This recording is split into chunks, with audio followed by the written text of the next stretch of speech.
Up to that time, I'd never seen anything as horrific as that in terms of cold, calculated, callous murders.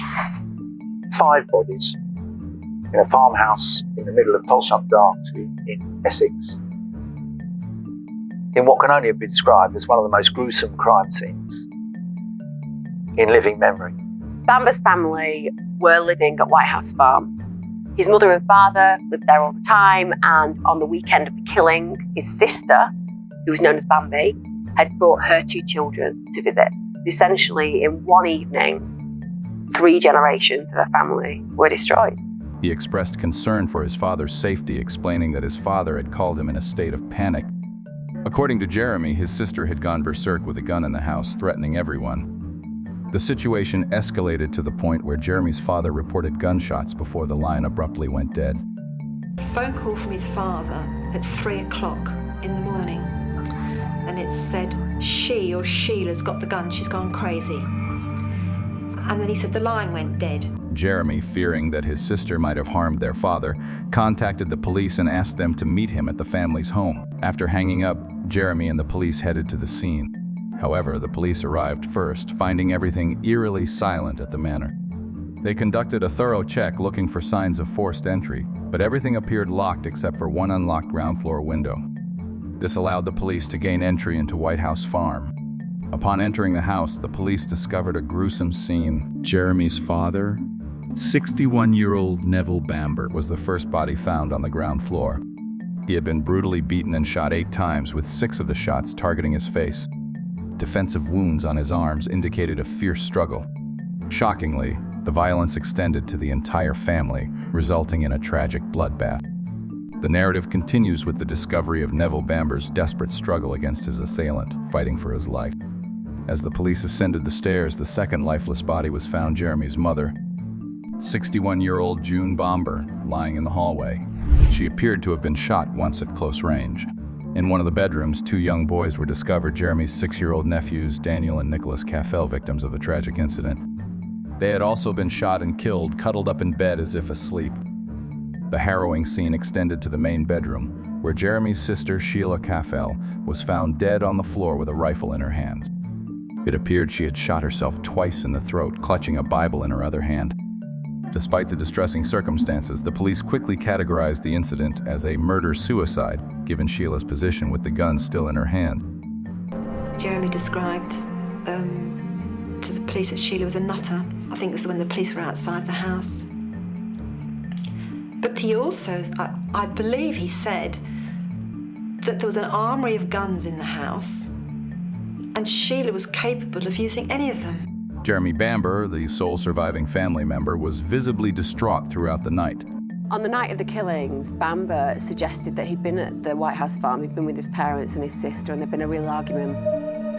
And the argument was that his sister was being told by her parents that she wasn't a fit mother, and that the 2 children, the twins that she had, should have been put in care. Waiting outside while police conducted searches inside the house, he received comfort from the officers, who provided him with whiskey and tea. The tragedy had left him without any close blood relatives, as his entire family had been lost in a single night. The following morning, a thorough search confirmed the police's theory of a murder-suicide. The house, no longer considered a crime scene, was swiftly emptied. The bodies were taken to the morgue, and Jeremy Bamber was given possession of the house. The village, shocked and devastated by the news, mourned the loss of the well-respected Bamber family, who had been pillars of the community for many years. The family's sudden downfall was especially heartbreaking, given their positive reputation and active involvement in the community. June Bamber, in particular, was deeply admired for her contributions to the church and the town. The unexpected tragedy unfolded in a way that no one could have anticipated. He'd just eaten a big breakfast. In fact, I was asking anybody else if they'd like breakfast. He didn't appear. Everything was quite strange about him. It just didn't seem normal. I can understand how somebody just lost all of his family could suddenly have a fly-up. He appeared to be happy. Just there's nothing to happen.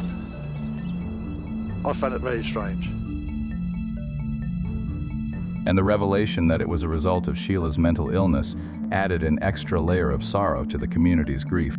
Jeremy shared that Sheila had struggled with mental illness throughout her life, spending her teenage years in and out of mental institutions, never finding peace in her mind. Sheila's mental health struggles were a constant throughout her life, starting from childhood. As she transitioned into adulthood, she faced additional challenges. Admitted to the hospital just 5 months before the tragic incident, Sheila was diagnosed with schizophrenia. During this last hospitalization, she claimed to be communicating with God. Sheila's troubled relationship with her mother, June, was no secret. The tension between them might have provided a motive, especially considering Sheila's existing suicidal tendencies, which could have escalated into a homicidal aspect. The strained mother-daughter relationship dated back to Sheila's teenage years. As she began exploring romantic relationships, June, a staunchly religious figure, disapproved. An incident where June caught Sheila sunbathing naked with a boy intensified their conflict. June, angered by what she saw, referred to Sheila as the devil's child, and their relationship never fully recovered. The police concluded that the tragic event might have been a deadly mix of long-standing resentment and animosity towards her mother, combined with a severe schizophrenic episode. This combination, they suggested, might have driven Sheila Caffel to commit the horrific acts that unfolded that night.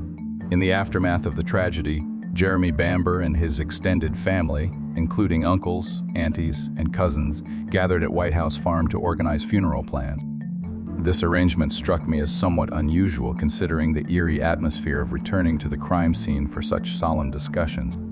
However, considering the house's long-standing connection to their family and its practical conveniences, it may have been a pragmatic choice. Despite the strangeness, the family likely had sentimental ties to the house, having been in their possession for generations. It's worth noting that, even though the house may not have undergone significant renovations by that point, efforts had been made to erase the physical remnants of the tragic events. All items stained with blood, including carpets, linens, and curtains, were removed and incinerated. This was done to spare the grieving family from the constant reminder of the horrifying incident.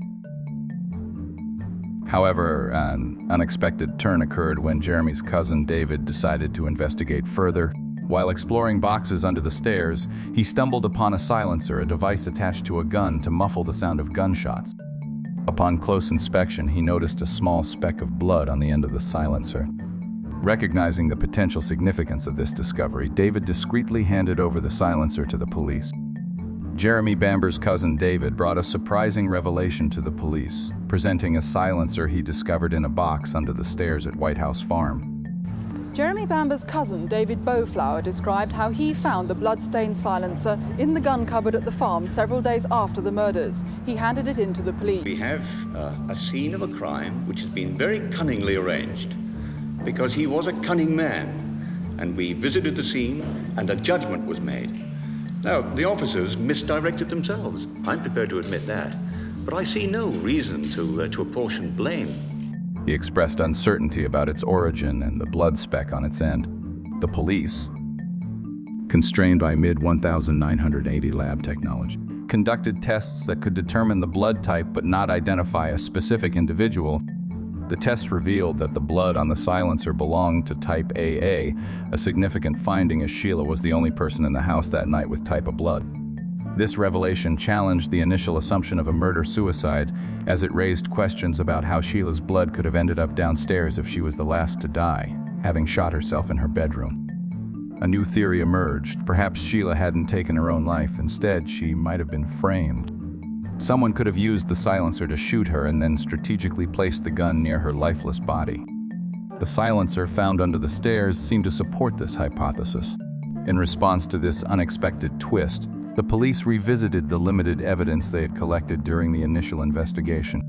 Crime scene photos revealed a peculiar detail about Sheila's body. The soles of her feet were impeccably clean, devoid of any blood. This contradicted the notion that she had been on a violent rampage throughout the house, supporting the theory that she had been shot in place and had not moved. Furthermore, the police questioned the physical possibility of Sheila shooting herself with a rifle equipped with the silencer. Sheila, a small and petite woman, would have struggled to reach the trigger given the silencer's length. Additionally, the crime scene photos indicated that the gun was not found with the silencer on when her body was discovered.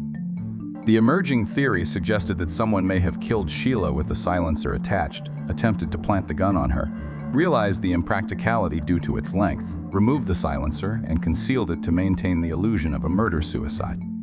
I entered the house via the kitchen door. The door was off its hinges. So Neville Bamber, he had horrific injuries. He was in such a state, he must have put up a horrendous fight, and whoever fought with him must have acted like an animal. And they went upstairs. Sheila was lying on the floor with a gun across the chest and a Bible beside her. Neville obviously put up the greatest degree of struggle, and in fact 7 bullets were pumped into him. Sheila, she had 2 wounds which were to the neck. It clearly was the case that she hadn't struggled, and indeed had all the indications that she was just put into that position and then was shot twice.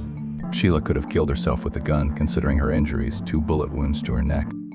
However, it's uncommon for someone to shoot themselves twice in a suicide.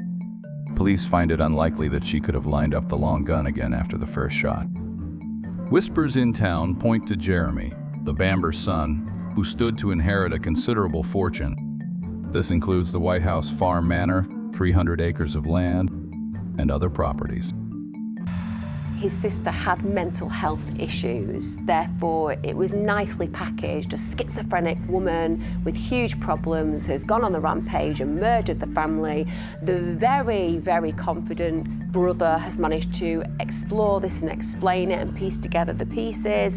It's very simple, case closed. Jeremy may have had motives to murder his family and frame Sheila to secure the inheritance for himself.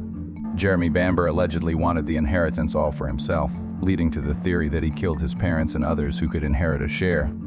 Despite no concrete evidence, suspicions arose, especially considering inconsistencies in Jeremy's phone call to the police.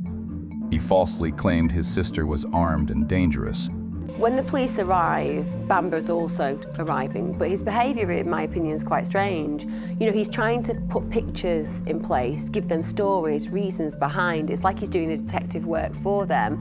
And it shows that all the way through this, he's trying to ensure that they're forming a picture of his sister that's consistent with the possibility that she has indeed killed her family. At the funeral for the 5 victims on the 16th of 1985, Jeremy drew attention by grinning and allegedly exaggerating grief for the media. He looked different. He looked dark. His hair was dark. His skin looked darker. And I'm just saying, he looked different. And his eyes, that his pupils were black, dilated. He wasn't emotional. He went drinking that night and made comments suggesting he was pleased to be the sole heir. In the days after the funeral, suspicions against Jeremy grew, but no action was taken. Fingerprint tests on the silencer revealed both Sheila and Jeremy's prints, leading to police questioning Jeremy. He claimed ownership of the gun and explained that Sheila used it on a day they were supposed to go hunting. However, the police couldn't conclusively link the fingerprints to the night of the murders. They treated the scene of the crime very much as a homicide followed by a suicide, in which case you're not protecting evidence because you're not looking for. You see the 4 dead bodies and then the killer, and that's all you need. The investigation into Jeremy continued, with police suspecting him as the killer. Despite the lack of concrete evidence, a breakthrough came when Jeremy's girlfriend Julie Mugford called the police. Having recently split from Jeremy, she expressed suspicion about his involvement in the murders, signaling a turning point in the investigation. Jeremy's girlfriend Julie Mugford revealed suspicions to the police, stating he had dropped hints about wanting his family gone for the inheritance. Over months, he made morbid remarks, including saying it's tonight or never on the day of the murders. Julie alleged Jeremy had hired a hitman for set, $2,000 to kill the entire family. Despite initial skepticism due to Julie's timing and motives, her information started making sense. She mentioned Jeremy's knowledge of a particular unlocked window at White House Farm, the same entry point used by the killer. This detail added credibility to Julie's account. Police focused on the unlocked window, suggesting someone familiar with the property could exploit it. Convinced Jeremy Bamber was the killer, they arrested him about a month after the murders. Another man suspected to be the hitman was quickly released due to a solid alibi. Jeremy's alibi for the night was weak, claiming he was at home. He was questioned about his girlfriend's accusation of hiring a hitman. Jeremy dismissed it, attributing her claim to their recent fallout and her discovery of his infidelity. He portrayed her accusation as revenge for their relationship issues.